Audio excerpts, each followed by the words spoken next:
Hello student, welcome with physics Harish Kumar. Last जो lecture था उसमें अपने general representation of plane progressive wave देखी, ठीक है। आज का जो लेक्चर है इसमें हम बात करेंगे कि एक या एक से ज़्यादा वेव अगर हम आपस में सुपरपोज करें, सुपरपोजिशन लफ्ज़ है उसका मतलब है एडिशन, तो क्या इफेक्ट बनेगा। मतलब जब एक या एक से ज़्यादा वेव्स हम आपस में मिलाएंगे ना इस तरह से, तो उनका नेट इफेक्ट क्या बनेगा। जैसा कि दो नंबर होते हैं ना, इस तरह से हम ऐड करते हैं तो कोई ना कोई आपको एक रिजल्टेंट मिलता है। दो एक्सप्रेशंस को आप ऐड करते हो तो कोई ना कोई नेट इफेक्ट बनता है। दो वेक्टर आप ऐड करते हो तो कोई ना कोई एक रिजल्टेंट वेक्टर मिलता है। बिल्कुल इसी तरह से अगर हम इन प्रोग्रेसिव वेव्स को, जो कि हमने डिस्कस किए हैं ना अभी, अगर इन प्रोग्रेसिव वेव को आपस में हम मिलाएं तो उसका असर क्या बनेगा। What would be the effect of superposition. Superposition मतलब एडिशन। तो देखें भाई, सुपरपोजिशन इनका जो क्या बनेगा, या इसका जो सुपरपोजिशन प्रिंसिपल है वो किस तरह से बनेगा, हम इसकी बात करते हैं। अच्छा, ट्रांसवर्स वेव भी कौन सी प्रोग्रेसिव वेव्स जो होती है ना, इनकी हम बात करते हैं, ठीक है। अच्छा, डेफिनेशन जो सुपरपोजिशन है ना, वो उसका सिंपल ये है, the addition of waves two और मोर देन टू वेव्स। अच्छा, जो अहम है इसमें, जो इम्पोर्टेंट है वो ये कि आप मीडियम ए की लो, मतलब you need to add these two wave in the same medium, ठीक है। तो उसका असर क्या बनेगा, उसका जो नेट इफेक्ट है वो क्या बनेगा। मीडियम का सेम होना इंपॉर्टेंट होता है। बाकी आपकी मर्जी है, आप फ्रीक्वेंसी और वेवलेंथ अगर एक जैसी रखना चाहें तो भी रख सकते हैं। आप उनका जो एम्पलीट्यूड है वो भी आप अगर एक जितना रखना चाहें तो भी रख सकते हैं। लेकिन हमारा जो आज का लेक्चर है ना, इसमें हम ये बात करेंगे, मीडियम हम एक लेते हैं और दूसरी अहम चीज़ है वो आज हम एक लेते हैं। हालांकि ये कंडीशन लाजमी नहीं होती सुपरपोजिशन के लिए। हम जो लेते हैं ना सुपरपोजिशन, हम जो कराते हैं वो दो वेव की हम कराते हैं, उनके एम्पलीट्यूड आपस में सेम है, उनकी फ्रीक्वेंसी भी आपस में सेम है, लेकिन उनका फेज़ हम थोड़ा चेंज कर देते हैं। फेज़ का मतलब है आगे पीछे थोड़ा कर देते हैं। एक वेव है जो पहले शुरू हुई, एक वेव थोड़ी देर के बाद शुरू हुई, ठीक है। या एक वेव उससे पहले शुरू हुई है और दूसरी वेव उससे पहले शुरू हुई है, इस तरह से ना। मतलब स्टार्टिंग जो वेव की है ना, वो थोड़ा हम एट सर्टेन फेज रखते हैं। उनकी एडिशन से होगा क्या, ज़रा इसको देखते हैं। अच्छा लिसन, मिसाल के तौर पे एक वेव है, इस तरह से आप लिख सकते हैं, एक वेव है, प्रोग्रेसिव वेव है, जो कि मैंने यहाँ से शुरू की है ना, यहाँ पे ओरिजिन से। ये समझ लें कि आपने इस वेव को ओरिजिन से स्टार्ट किया ये, और इस वेव का एम्पलीट्यूड है कोई ना कोई ए। तो इस वेव को आप किस तरह से लिखेंगे, या इस वेव की मैथमेटिकल एक्सप्रेशन कैसे होगी, जो थोड़ी मतलब आपका जो इससे पहले लेक्चर था उसमें हमने डिस्कशन की थी। That can be expressed in this way कि y इज इक्वल टू ए, जो भी इसका एम्पलीट्यूड अपना है। अच्छा, साइनोसोडल वेव है तो आप लिखेंगे यहाँ पे साइन, और that would be omega t minus k x. जो अहम है वो ये कि wave is moving to the right, ये वेव राइट पे जा रही है विथ सर्टेन स्पीड v। तो हम इसकी एक्सप्रेशन इस तरह से लिखते हैं यहाँ पे। अच्छा, दूसरी बात ये कि भाई इसी वक्त के दौरान, इसी टाइम के दौरान एक और वेव है, इस तरह से ना, एक और वेव है जो कि कह सकते हैं कि राइट में जा रही है, पर इसमें थोड़ा बहुत फेज हम लिखते हैं ना, इसमें यहाँ पे थोड़ा बहुत इसका अपना फेज है। समझ लें कि दूसरी जो वेव है ना, वो एक पर्टिकुलर जगह पे यहाँ से हम स्टार्ट कर रहे हैं, कुछ इस तरह से। एग्जैक्टली ओरिजिन से हम स्टार्ट नहीं कर रहे हैं, लेकिन ओरिजिन के बाद किसी न किसी एंगल या किसी न किसी फेज पे हम इसको शुरू करा रहे हैं। तकरीबन ऐसे समझ लें, यहाँ इतना डिफरेंस है फेज का। अच्छा, एम्पलीट्यूड इसका वही है जो उसका है, वेव बिल्कुल उसी तरह की है, मतलब साइन वेव है इस तरह से। तो इसकी रिप्रेजेंटेशन मैं कैसे लिखूंगा मैथमेटिकली, तो this can be expressed in this way कि y is equal to A, sine है ये भी है इस तरह से ना। अच्छा, ओमेगा टी वही आपका, के एक्स वही है। अच्छा, राइट ऑफ द प्लेन में तो उसका फेज में हम लिखेंगे यहाँ पे -5। तो ज़रा देखें दोबारा से, these are the two wave having same amplitude, having same frequency. Number of cycle भी मैं एक लेता हूँ, हालांकि ये लाजमी नहीं होता कि एम्पलीट्यूड सेम रखो, फ्रीक्वेंसी से हमारे को लाजमी नहीं होता, हम फिलहाल लेना चाहते हैं उन वेव के सुपरपोजिशन की which are same with amplitude, same in frequency, इस तरह से, बट इनका फेज एंगल अलग है, मतलब जो स्टार्टिंग है इन दो वेव की वो मुख्तलिफ है इस तरह से, ठीक है ना। अच्छा, इन दोनों के बीच में फेज डिफरेंस है, देखें जरा, इसका y1 का फेज ये है, ये सारा का सारा फेज कहलाता है, और इसका जो फेज है ना वो ये कहलाता है। जो फेज डिफरेंस है वो क्या बनेगा, जो इनिशियल फेज है वही कहलाएगा ना, फेज डिफरेंस इसका यही होगा जो इनिशियल फेज है इसका। चलो हम क्या करते हैं, एक मीडियम में इन दोनों को आपस में सुपरपोज कराते हैं, या आप समझ लें कि एडिशन कराते हैं। तो यूं एडिशन से क्या बनेगा जरा देखें। अच्छा, एडिशन ऑफ टू और मोर देन टू वेव, अगर दो हैं तो आप y1 प्लस y2 लिखें, अगर तीन है plus y3 plus y4 and so on, इस तरह से लिखें। अभी हमने क्या करना है, सिर्फ इन दो वेव की सुपरपोजिशन देखनी है। तो ज़रा देखो, अगर इन दो वेव को मैं देखूं तो मैथमेटिकली आप इसके वैल्यू सब्सटीट्यूट करें यहाँ पे, y is equal to y1 आपका क्या है, a into sine omega t minus k x है ये, प्लस y2 आपका क्या है वो लिखें, a इंटू साइन आपका वही है omega t minus k x वही है, लेकिन यहाँ पे कोई ना कोई आपने फेज डिफरेंस रखा है या इनिशियल फेज रखा है। दोनों के दोनों वेव राइट में जा रहे हैं विद सर्टेन स्पीड भी। अच्छा, अब देखें ज़रा, y is equal to y1 plus y2, अब आपस में यहाँ पे इन दोनों को हमने क्या करना है, y1 वाली जो वेव है वो और y2 वाली जो वेव है इनको आपस में ऐड करके इसको मैथमेटिकली सिंप्लीफाई करना है। राइट हैंड साइड में a कॉमन है, यहाँ पे भी है यहाँ पे भी है, तो y is equal to a। अच्छा, यहाँ क्या बनेगा, sine omega t minus k x बना, और प्लस यहाँ पे क्या बनेगा, sine omega t minus k x वही है, लेकिन यहाँ पे माइनस 5 है, ठीक है ना। अच्छा, ये आपको एक मैथमेटिकल एक्सप्रेशन मिली। अच्छा, अब एक सिंपल ट्रिग्नोमेट्रिक प्रॉपर्टी होती है ना यहाँ पे, उस ट्रिग्नोमेट्रिक प्रॉपर्टी के मुताबिक हम चलेंगे।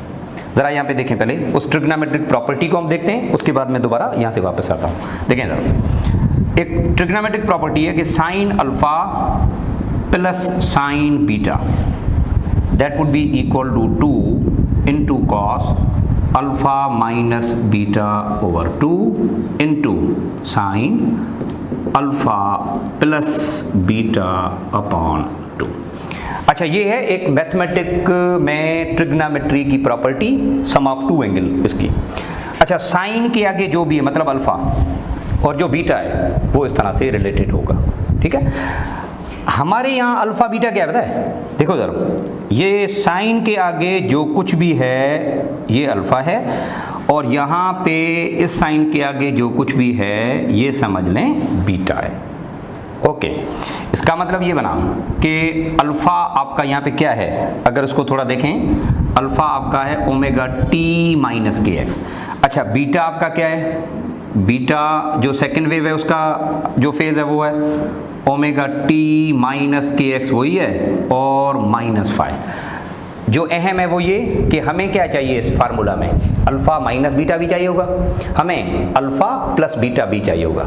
तो ज़रा देखो इधर, इसको अगर मैं अल्फ़ा प्लस बीटा के लिए फ़िलहाल सॉल्व करूं, अल्फ़ा प्लस बीटा अगर इनका करें तो क्या होगा, मतलब इन दोनों इक्वेशन को अगर हम प्लस करेंगे तो क्या बनेगा, देखो ज़रा।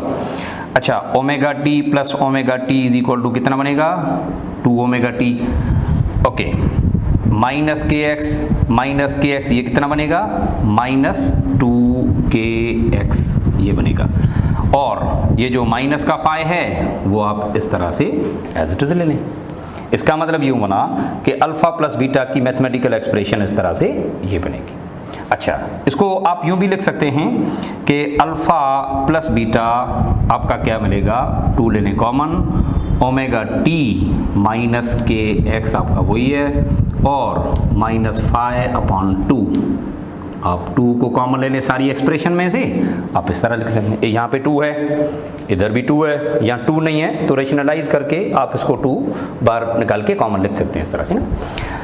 अच्छा, ये है अल्फ़ा प्लस बीटा, ये मैंने क्यों लिखा, क्योंकि मुझे इस एक्सप्रेशन में अल्फ़ा प्लस बीटा चाहिए होगा ना, जब भी हमने लिखा। अच्छा, इसी तरह से सिमिलरली अल्फ़ा माइनस बीटा अगर मैं लिखूँ तो क्या बनेगा, अल्फ़ा माइनस बीटा लिखूँ तो क्या बनेगा, मतलब इसमें से जो सेकंड इक्वेशन है वो माइनस करें, omega t minus omega T, क्योंकि माइनस में करते हैं ना तो साइन चेंज होगी ना इसकी, omega t minus omega T ये बनेगा 0। ओके, अच्छा माइनस के एक्स प्लस के एक्स ये भी 0 बनेगा, इसकी साइन चेंज होगी खाली प्लस बनेगा। तो आप सिंपली कह सकते हैं कि खाली बनेगा ये फाइ, ठीक है ना, ये खाली बनेगा फाइ। आप ये एक्सप्रेशन जो थी ना वो उस ट्रिग्नोमेट्रिक एक्सप्रेशन के मुताबिक लिखें। तो ज़रा देखें इधर, y इज इक्वल टू ए, क्या होता है उसमें आपका जो जनरल फार्मूला a आपका वही है, साइन अल्फा प्लस बीटा किसके बराबर था, 2 into cos alpha minus beta. अब देखो ज़रा इधर मैंने यहाँ पे सिंप्लीफाई कर दिया है, अल्फा माइनस बीटा कलेक्टिवली सारा का सारा बराबर किसके है, फाइ के है, तो हम लिखेंगे खाली फाइ। अच्छा डिवाइडेड बाय 2 है ना, तो आप डिवाइडेड बाय 2 भी लिखो इस तरह से, इनटू साइन आपका वही है। अच्छा साइन में क्या है, अल्फा प्लस बीटा। अब देखो जरा इधर, अल्फा प्लस बीटा किसके बराबर है, 2 into omega t minus k x minus phi upon 2 ये है। अच्छा अल्फा प्लस बीटा अपॉन 2 भी है ना, ये 2 और 2 कैंसिल हो जाएंगे, बाकी क्या मिलेगा इसको ज़रा देखें, इस 2 को एज अ कॉमन आप बाहर निकालें, y is equal to 2 into A, cos आपका वही है, फाइ ओवर 2 आपका वही है, इंटू साइन, यहाँ पे 2 कैंसिल, बाकी क्या मिलेगा, omega t minus k x मिला और माइनस फाइ अपॉन 2 मिला, ठीक है। अच्छा इसको मैं यहाँ पे थोड़ा अलग करके लिखता हूँ, थोड़ा देर देखें, ये जो रिजल्टेंट वेव मिली, इस रिजल्टेंट वेव को हम यहाँ पे थोड़ा देखना चाहते हैं। इधर देखें, जो रिजल्टेंट वेव मिली है ना वो हम ऐसे लिखते हैं कि y is equal to 2a into cos phi over 2 into sine omega t minus k x और फाइ ओवर 2, ये मिला ना। अच्छा ये वो वेव है, ये कौन सी वेव है, वो वेव है जो y1 और y2 को ऐड करने के बाद मिली, मतलब सुपरपोजिशन ऑफ y1 और y2 से आपको जो रिजल्टेंट वेव मिली ना वो उसका ये है। अच्छा रिजल्टेंट वेव कैसी है, किस तरह की है, साइनोसोडियल है, क्योंकि इसमें जो फंक्शन है वो कौन सा है, साइन फंक्शन है। अच्छा वेव फंक्शन से पहले जो कुछ भी होता है, देखें भाई मैंने जो आपको बताया भी था थोड़ा, मतलब जो इससे पहले लेक्चर था ना उसमें आपको ये भी बताया गया था, या आपने SHM ऑसिलेटर में भी लिखा था, general representation of the wave, sine wave जो होती है उसमें भी आप लोग लिखते हैं ना इस तरह से, साइन थीटा मिसाल के तौर पे। अब ये क्या है, साइन वेव है। अच्छा इसके आगे जो कुछ भी होता है ये सारा क्या होता है, एम्पलीट्यूड होता है। तो यहाँ पे देखें ना, ये पूरी की पूरी आप सिंपली कह सकते हैं कि रिजल्टेंट वेव ये है, रिजल्टेंट वेव की रिप्रेजेंटेशन साइनोसोडियल है। अच्छा इससे पहले इस एक्सप्रेशन से पहले जो कुछ भी होता है वो क्या होता है, एम्पलीट्यूड होता है ना। तो यहाँ से ये वाला पूरा का पूरा टर्म, इस पूरे टर्म को हम बोलेंगे एम्पलीट्यूड। ये आप सिंपली कह सकते हैं रिजल्टेंट एम्पलीट्यूड है, किस चीज़ का, जो रिजल्टेंट वेव बनी ना उसका रिजल्टेंट एम्पलीट्यूड ये। अच्छा रिजल्टेंट एम्पलीट्यूड आप लिख सकते हो, resultant amplitude R is equal to 2 into A, cos आपका वही है और फाइ अपॉन 2 आपका वही है। ओके देखो जरा, अब इस पे हम थोड़ा बात करना चाहते हैं जो कि अहम है। सुपरपोजिशन ऑफ टू वेव से होता पता क्या है, अगर ऐसा हो ना क्या कि दोनों की एम्पलीट्यूड भी सेम रखें, फ्रीक्वेंसी भी सेम रखें, तो क्या क्या बनेगा ज़रा देखें। जो रिजल्टेंट आपको वेव मिलेगी उसका एम्पलीट्यूड या तो बढ़ेगा या उसका एम्पलीट्यूड कम होगा, मतलब या उनका एम्पलीट्यूड बढ़ेगा या फिर हम बात क्या करते हैं कि उनका जो रिजल्टिंग एम्पलीट्यूड है ना वो उस तरह से कम होगा। हम यहाँ पे ये देखना चाहते हैं कि एम्पलीट्यूड मैक्सिमम कब होगा। बड़ी सादी सी बात है, 2 इंटू ए ये तो कांस्टेंट है, बाकी क्या हम मैक्सिमम रखें कि मैक्सिमम एम्पलीट्यूड मिले। सिंपल सी बात है, जब कोसाइन थीटा मैक्सिमम होगा आप सिंपली कह सकते हैं कि we have maximum expression of the amplitude, आप सिंपली कह सकते हैं। सो देखें ज़रा, इफ या फॉर मैक्सिमम एम्पलीट्यूड, हम अगर मैक्सिमम एम्पलीट्यूड की बात करना चाहें, मैक्सिमम एम्पलीट्यूड का दूसरा नाम है मैक्सिमा, अगर आप मैक्सिमा की बात करना चाहें तो पता है क्या है, ये जो आपका एम्पलीट्यूड है ना, इसमें जो कोसाइन थीटा है आपका cos phi ओवर 2 जो है that must be equal to +-1, क्योंकि ट्रिग्नोमेट्रिक फंक्शन cos थीटा का मैक्सिमम जो वैल्यू है ना वो +-1 ही होता है, जो लिमिट है इसकी, इन दो लिमिट के बीच में ये खुद को रिपीट करता है, इनका जो पीरियड होता है। अब पता क्या करना है, इस एक्सप्रेशन में हम सॉल्व करेंगे तो हमें फाई मिलेगी, उसका मतलब ये कि हमें एंगल मिलेगी। तो ज़रा देखो, कॉस को ले आए सामने राइट हैंड साइड पे, अगर मैं +1 की बात लिखूँ, +-1 दोनों हो सकते हैं, पर लेट सपोज हम बात करते हैं कि +1, हम अपनी सिंप्लीफिकेशन फिलहाल 1 पे लेना चाहते हैं। अच्छा, कॉस इनवर्स वहाँ पे ले आए तो phi ओवर 2 आपको मिलेगा कॉस इनवर्स 1, इस तरह से ये मिला आपको। Okay, phi upon 2 cos inverse 1, कौन सी वो एंगल है जिस पे cos इनवर्स 1 cos आपका 1 होता है, तो आप सिंपली सी कहते हैं कि that would be the 0, cos 0 1 होता है तो यूँ 0 लिखें। इसका मतलब ये हुआ कि phi इज इक्वल टू या phi upon 2 is equal to अगर 0, it means that it implies that phi is equal to 0 radian. इसका मतलब क्या है मैं समझाता हूँ, 2 मिनट आप ये देख लें। लेकिन मैक्सिमम में कॉस या तो 1 होता है +1, या फिर क्या हो सकता है -1 भी हो सकता है। अब जरा दूसरी पॉसिबिलिटी भी हम देखना चाहते हैं, इसमें दूसरी पॉसिबिलिटी भी हम देखना चाहते हैं, cos phi over 2 is equal to -1। अब जरा इसको भी देखो, cos को ले आए सामने, phi over 2 is equal to cos inverse -1। कौन सी वो एंगल है जिस पे cos थीटा -1 होता है, 180, या हम कह सकते हैं पाई रेडियन। तो यूं आप कह सकते हैं कि phi upon 2 is equal to pi, cross multiply करें, it means phi is equal to 2 pi. अब यहाँ पे पता क्या है, हमें अंदाजा हो गया, किस चीज़ का अंदाजा हुआ कि डिस्प्लेसमेंट रिजल्टेंट वेव का जो एम्पलीट्यूड है वो मैक्सिमम कब होगा।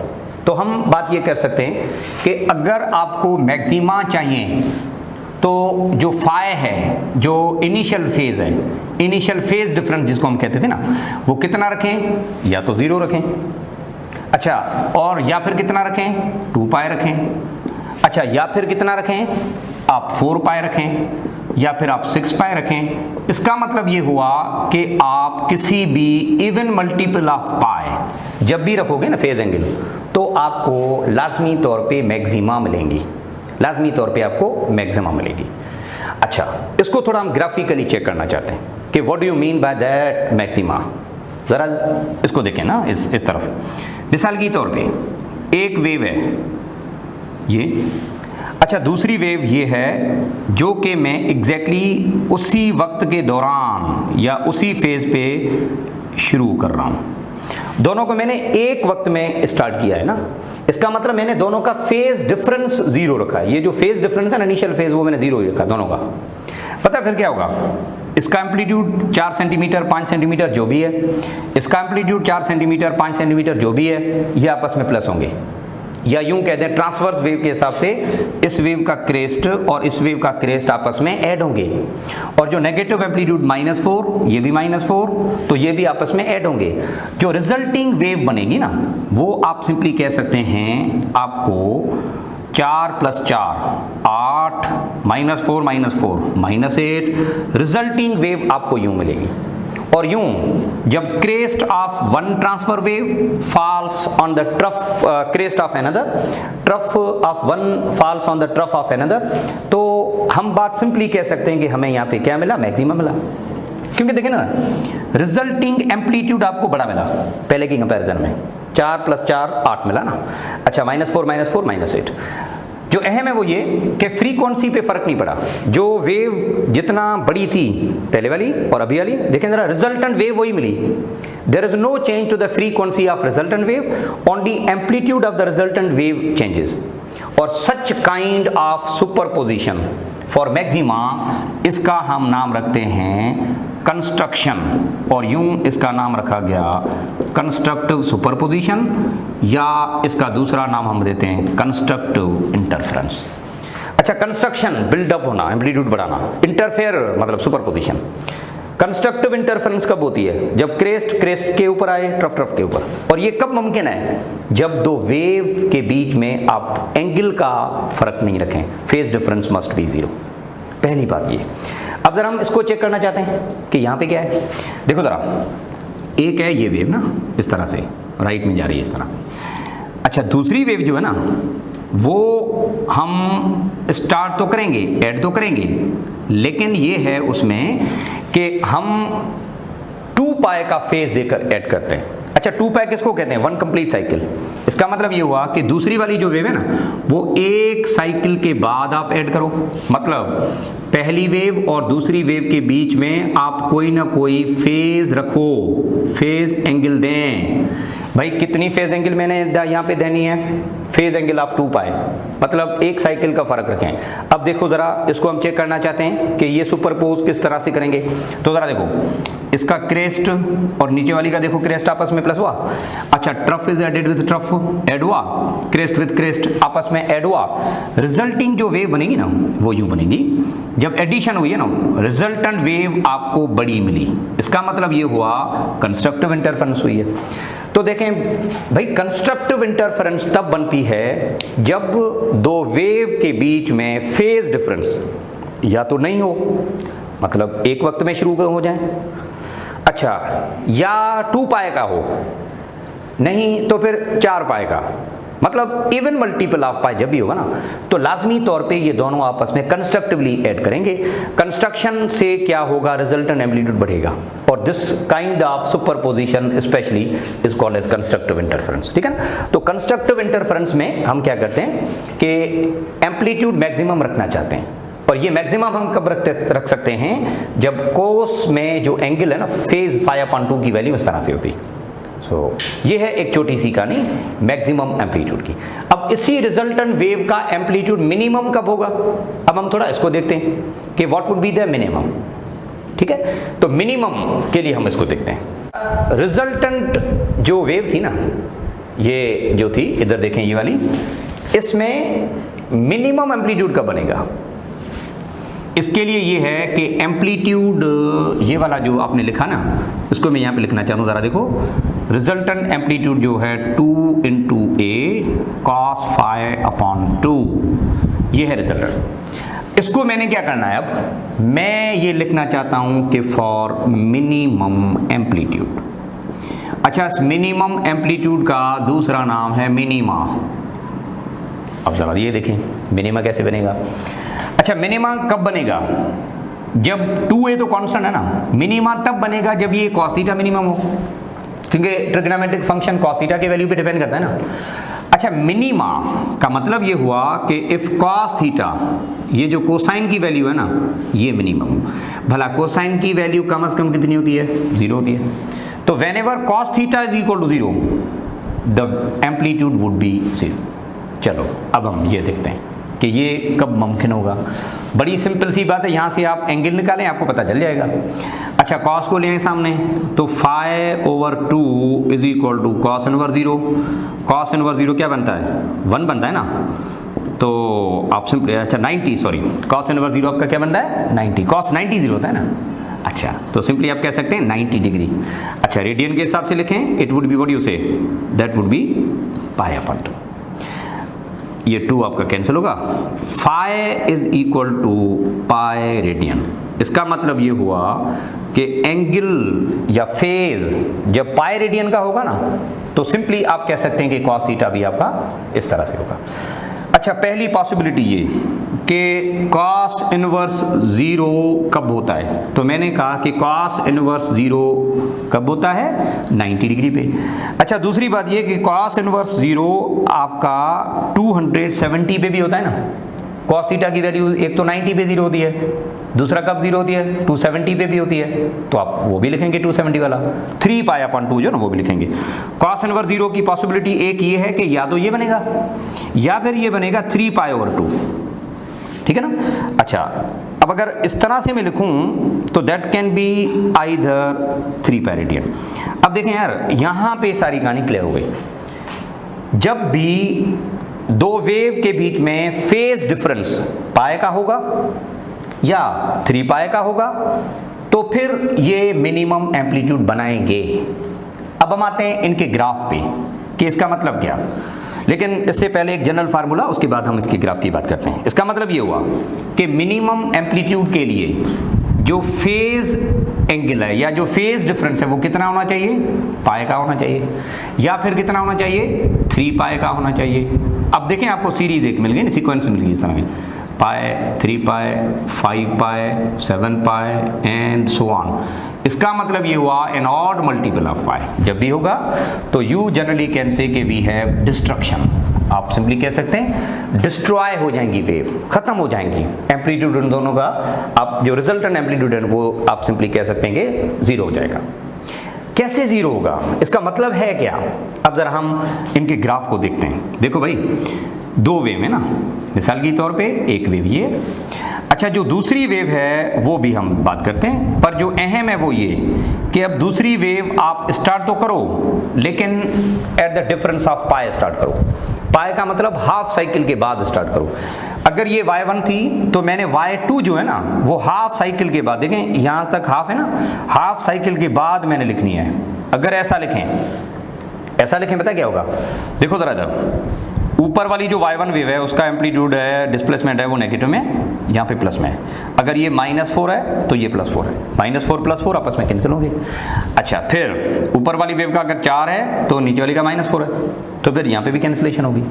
दूसरी मायने में आप ये भी कह सकते हैं कि ट्रांसफर वेव के हिसाब से जो क्रेस्ट ट्रफ होते हैं उनकी सुपरपोजिशन अभी पता है कैसे हो रही है कि एक वेव का ट्रफ दूसरी वेव के क्रेस्ट के साथ ऐड हो रहा है, अपोजिट पोर्शन ऐड हो रहा है ना। अच्छा इन अपोजिट पोर्शन जब भी एडिशन होगी ना तो जो सुपरपोजिशन है वो कुछ इस तरह की आपको मिलेगी। जो सुपरपोजिशन है ना वो आप सिंपली कह सकते हैं हमें कुछ इस तरह की मिलेगी। मतलब ये दोनों एक दूसरे को कैंसिल करेंगे, रिजल्टेंट एम्पलीट्यूड आप कह सकते हैं डिक्रीज होगा, डिस्ट्रक्शन हो जाएगी, और यूं आप सिंपली कह सकते हैं कि एम्पलीट्यूड इसका मिनिमा बनेगा। ठीक है। अच्छा एक पॉसिबिलिटी ये, दूसरी पॉसिबिलिटी जो यहाँ पे लिखी है ना उसकी भी मैं बात करता चल रहा हूँ। यहाँ पे जो आपने लिखी है इसको भी ज़रा देखना चाहते हैं, देखो ज़रा। अच्छा y1 और y2 में हम एडिशन की बात करना चाहते हैं, ज़रा देखिए ये है y1, ठीक है।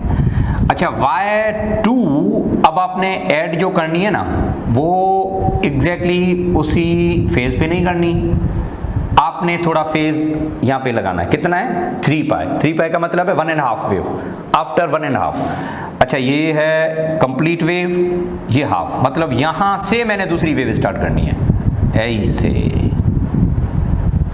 देखो जरा ऊपर वाली वेव का trough is added with crest of another and vice versa,